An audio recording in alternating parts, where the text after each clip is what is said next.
Jethro, the priest of Midian, Moses' father-in-law, heard of all that God had done for Moses and for Israel his people, how the Lord had brought Israel out of Egypt.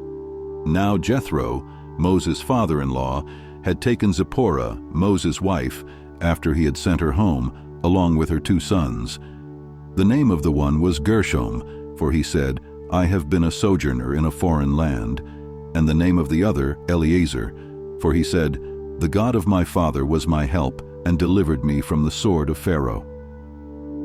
Jethro, Moses' father-in-law, came with his sons and his wife to Moses in the wilderness, where he was encamped at the mountain of God.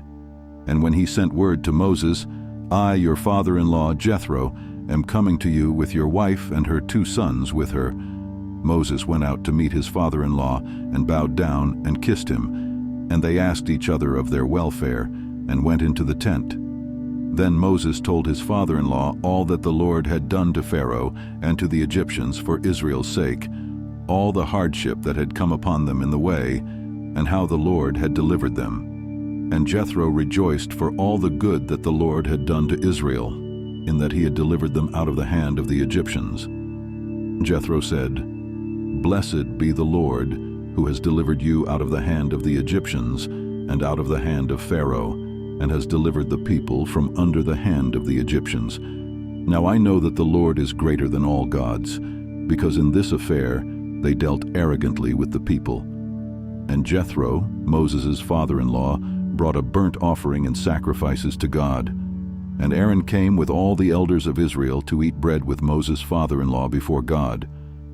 The next day Moses sat to judge the people, and the people stood around Moses from morning till evening. When Moses' father-in-law saw all that he was doing for the people, he said, What is this that you are doing for the people? Why do you sit alone, and all the people stand around you from morning till evening? And Moses said to his father-in-law, Because the people come to me to inquire of God. When they have a dispute, they come to me, and I decide between one person and another, and I make them know the statutes of God and his laws. Moses' father-in-law said to him, What you are doing is not good. You and the people with you will certainly wear yourselves out, for the thing is too heavy for you. You are not able to do it alone. Now obey my voice. I will give you advice, and God be with you. You shall represent the people before God and bring their cases to God, and you shall warn them about the statutes and the laws, and make them know the way in which they must walk and what they must do.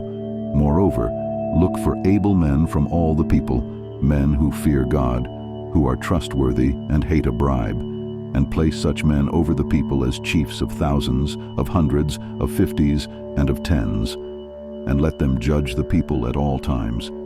Every great matter they shall bring to you, but any small matter they shall decide themselves. So it will be easier for you, and they will bear the burden with you. If you do this, God will direct you. You will be able to endure, and all this people also will go to their place in peace.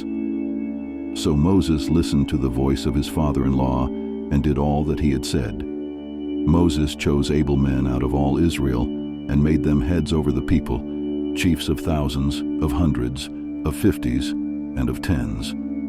And they judged the people at all times. Any hard case they brought to Moses, but any small matter they decided themselves. Then Moses let his father-in-law depart, and he went away to his own country.